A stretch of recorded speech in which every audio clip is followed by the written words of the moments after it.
วัสดีครับผม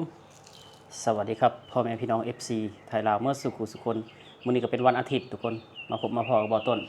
ช่วงบ่ายๆแรงๆของวันอาทิตย์เนาะซึ่งมื้อนี้บ่ต้นก็บ่ได้หยุดงานเฮ็ดงานคือเก่าแต่ว่าเลิกเที่ยงทุกคนมื้อนี้ก็อยู่กัน4คนเนาะมีแม่ยายบ่ต้นแล้วก็แฟนบ่ต้นน้องมนต์สวัสดีครับน้องมนต์สวัสดีครับแล้วก็ลูกสาวบ่ต้นทุกคนน้องเมษาเนาะทุกคนที่ทุกคนแบบถามหาเนาะบ่ต้นก็สิให้เบิ่งน้องกำลังกินนมแล้วก็นอนบ่ต้นก็สิให้ทุกคนได้เบิ่งนํกันเด้อทุกคนเด้อน้องเมษากะวันนี้ได้เป็นวันที่10นะทุกคนวันที่10แล้วนี่ทุกคนวันที่10เนาะกะมื้อนี้เป็นมื้อที่10ของน้องคลอดออกมานะทุกคนมาจากโรงพยาบาลกับวันที่13เนาะออกมาจากโรงพยาบาลก็7วันแล้วน้องก็ตอนนี้ก็คือเลี้ยงง่ายอยู่กินนมแล้วก็นอนรับอีละพี่คนรับอีละน้ำหนักน้องกะตอนผ่าคลอดออกมากับ3.55 เนาะทุกคนเนาะเกือบ4กิโลเกือบ4กิโลซึ่งน้องแบบว่าแม่บ่สามารถคลอดเองได้พอน้องอยู่ในถาก้นแล้วก็น้องตัวใหญ่พร้อมก็เลยผ่าออกมาทุกคนนอนโรงพยาบาลกะบ่ต้นนอน4คืนเนาะแต่ว่าน้องเมษาก็คือมานอน3คืนเพราะว่าบ่ต้นไปก่อนวันหนึ่งนั่นเองเนาะสำหรับเพื่อนๆแรงงานลาวที่ถามมาว่าค่าคลอดค่าฝากแพงบ่เนาะก็สำหรับบ่ต้นแล้วแม่นบ่แพงเนาะทุกคนถ้าเปรียบเทียบใส่การบริการการดูแลของแพทย์พยาบาลก็ถือว่าบ่แพงนะมือผ้านี่เนาะทุกคนมือผ้าจนออกมาจากโรงพยาบาลกับประมาณ 30,000 กว่าบาทเนาะ 30,000 กว่าบาทแต่ว่าช่วงตั้งแต่ไปฝากคันครั้งแรกเลยก็ประมาณ10,000 กว่าบาททุกคนรวมๆกับประมาณ 50,000 กว่าบาท 50,000 กว่าบาทนะทุกคน 50,000 กว่าเราก็ได้เป็นผลลัพธ์ออกมาแบบนี้ทุกคนผลลัพธ์ออกมาแบบนี้นี่นอนกินแล้วก็นอนกินแล้วก็นอนคือว่าตอนนี้คือกินนมแม่เนาะตอนแรกกับต้นก็คิดว่าโอ้ยันบ่มีนมแม่ย้อนได้ซื้อนมให้ลูกยันนมแม่บ่มีเนาะยันซื้อนมให้ลูกกินบ่ต้องสิหาเงินมาใช้เด้เนาะสุดท้ายแล้วก็นมแม่ก็หลายเด้อทุกคนนมแม่ก็หลายพอสมควรอยู่เนาะไม่ร้องลูกไม่ร้องนู่นไม่ร้องโอ้น้องจะนอนแล้วลูกจะนอนแล้วครับจะนอนแล้วลูกจะนอนแล้วลูกโอ้นี่กำลังได้ยินเสียงไห้ทุกคนมั้ยนู่นน้องไม่ร้องนะลูกไม่ร้องนะไม่ร้องให้พี่ FC ดูอีกทีนึงให้พี่ FC ดูอีกทีนึงดูคนร้องไห้นี่นี่ทุกคนดูคนร้องไห้พี่น้องว่าหน้าตาคือบ่ต้นบ่หน้าตาคือบ่ต้นบ่หน้าตานี่คือบ่ต้นเนาะทุกคนแต่ว่านิ้วมือนิ้วยังได้นิ้วแม่เขาได้นิ้วแม่นิ้วมือยาวนะรับอีกแล้วทุกคนให้บางหนึ่งรับอีกละเนี่ยรับอีกแล้วถึงว่าเบ็ดเซ็ตเนาะทุกคนทางฝากคันทางผ่าคลอดกับประมาณ50,000 กว่าบาทบางคนบอกโอ้ยคือบ่แพงแท้สำหรับบ่ต้นนี่บ่แพงได้ถ้าเทียบใส่การบริการเนาะทุกคนเพราะว่าอยู่ในโรงพยาบาลเฮาก็อยู่ห้องแบบส่วนโตเนาะห้องพิเศษก็มีทีวีมีตู้เย็นมีกาน้ำร้อนมีห้องน้ำมีโซฟามีอีกอย่างหลายๆอย่างทุกคนแบบว่ามีแม่บ้านทำความสะอาดมีพยาบาลมีแพทย์มาดูแลอยู่ตลอดถือว่าบ่แพงสำหรับบ่ต้นเนาะบ่แพง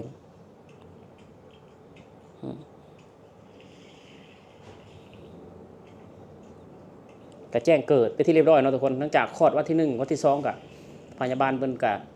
มาดำเนินการเรื่องแจ้งเกิดให้เนาะซึ่งบ่ต้นก็ไปแจ้งเกิดอยู่ในอำเภอย่อยเนาะบ่ต้นก็เอาทะเบียนบ้านเฒ่าแก่แม่เขาเฒ่าแก่น้องมนเนาะไปเอาเข้าทะเบียนบ้านเพิ่นเพราะว่าอยู่ใกล้บ่อนทำงานนี่ถ้าสิเอาเข้าทะเบียนบ้านเฒ่าแก่บ่ต้นก็ได้อยู่แต่ว่าเฒ่าแก่บ่ต้นอยู่สายไหมก็เลยเอาเข้าแบบใกล้ๆนี่ทุกคนเพราะว่าในความฝันของบ่ต้นก็คืออยาก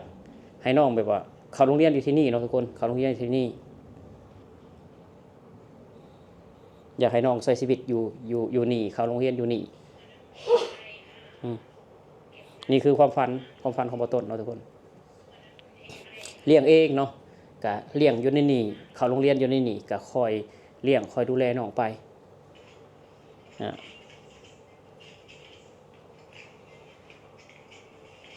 นี่ก็คือคลิปแรกเนาะที่บ่ต้นเอาน้องออกช่องนำนะเห็นหลายๆ PFC หลายๆคนก็เพิ่นถามเพิ่นให้กำลังใจเนาะทางแม่แล้วก็ลูกให้กำลังใจหลายๆคนบ่ต้นก็อยากขอบคุณพี่ๆ FC ที่คอยให้กำลังใจตั้งแต่ท้องแล้วก็คลอดออกมาก็คอยให้กำลังใจเนาะทุกคนบ่ได้มีคำอื่นนอกจากคำให้กำลังใจบ่ต้นก็เห็นแล้วก็ซาบซึ้งน้ำใจเนาะเห็นแล้วก็อยากขอบคุณเนาะขอบคุณประเทศไทยขอบคุณคนไทยเนาะที่ให้บ่ต้นมีมื้อนี้ทุกคนเนาะที่ให้บ่ต้น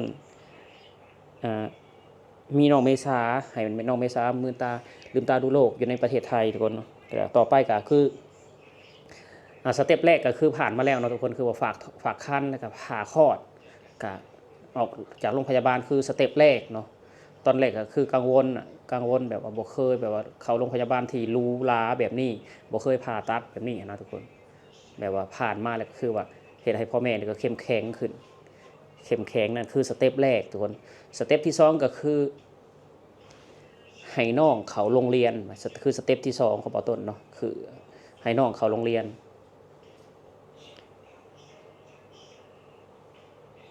รับอีกแล้วทุกคนรับอีกแล้วหากระตื่นก็รับอีกแล้วเบิ่งใช้ผิวซีเพิ่นทุกคนนี่ลูกนี่รับแล้วนี่รับแล้วนี่รับแล้วนี่ รับแล้วนี่ โอ้ยทำยังไงก็ไม่ตื่นเว้ยทำยังไงก็ไม่ตื่นนะลูกหืมหืมหืม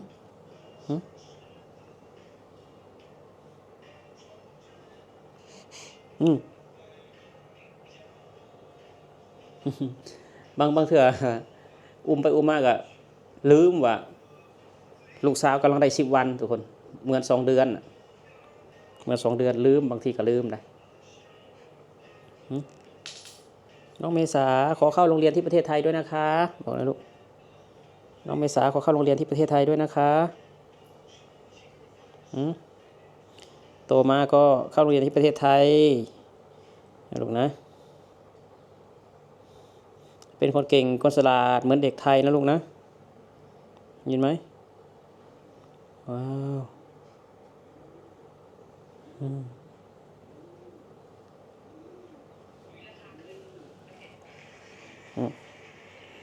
สวัสดีค่ะลูกสวัสดีค่ะลุงป้าทุกคนสวัสดีค่ะ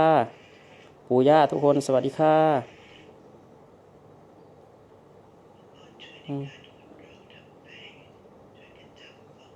โอเคเนาะทุกคนสำหรับคลิปนี้กับบอต้นอยากออกมาขอบคุณ FC ไทยทุกๆคนเนาะที่คอยให้กำลังใจบอต้นแล้วก็น้องมนเนาะเริ่มจากตั้งแต่ตั้งครรภ์เนาะให้กำลังใจตลอดบอต้นก็อยากขอบคุณแพทย์หมอไทยขอบคุณคนไทยขอบคุณโรงพยาบาลประเทศไทยเนาะบอต้นประทับใจหลายเนาะในการให้บริการแพทย์หมอไทยเพิ่นบ่ได้จำแนกชนชั้นวรรณะเนาะเพิ่นบ่ได้ว่าต่างดาว